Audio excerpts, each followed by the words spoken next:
Try to catch me howling at the moon.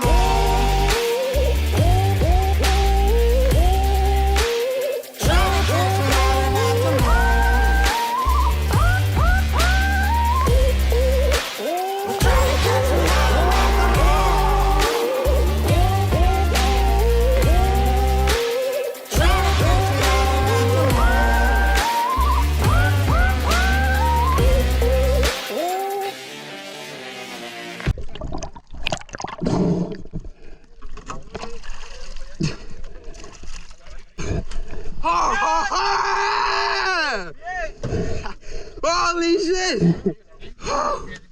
Oh my god!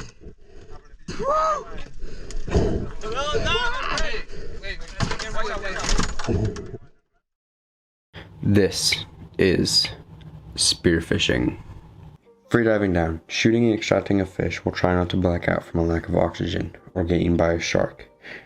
It really is the most challenging and rewarding sport. I started the sport when I was only 9 years old, and I've loved every second of it.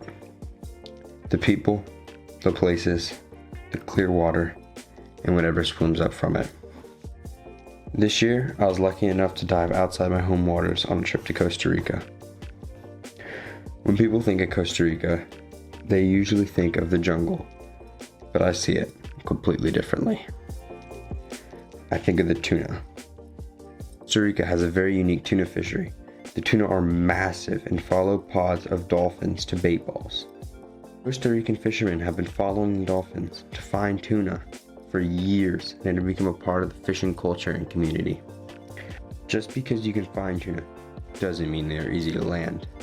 You have to control a racing heartbeat and quickly dive down and swim as deep as you possibly can. The longer you stay down, the greater chance a tuna swims by, but the greater the risk of a shallow water blackout. My first day spearfishing, I only had a reel gun, which is a spear gun that has a reel attached to the base of the gun, and you have to fight the tuna with your bare hands. After months of build up to this trip, I finally took my first drop. I see the tuna swim up. I line up a shot, and I miss. 2 dives later, the tuna swim back, and this time, I hit my mark.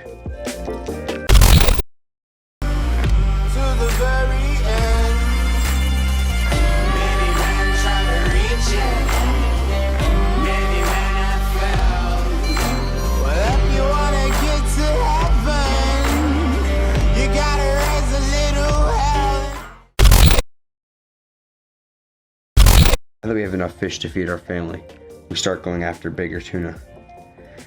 But a big tuna on a reel gun requires a perfect shot, or you risk using your gun or your life. After a few more hours of searching, the dream tuna finally swims close, and I pull the trigger.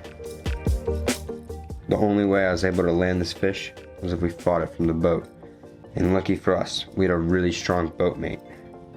This let me stay in the water to guide the lines and defend the tuna if necessary. After what felt like a long fight, we get the fish to the surface, and it's massive. The tuna easily weighed over 100 pounds and is a fish I'll never forget. We dove the rest of the day, but we knew we couldn't top that fish, and we knew the amazing dishes that waited at home for us. The next morning, I waste no time putting another tuna in the boat.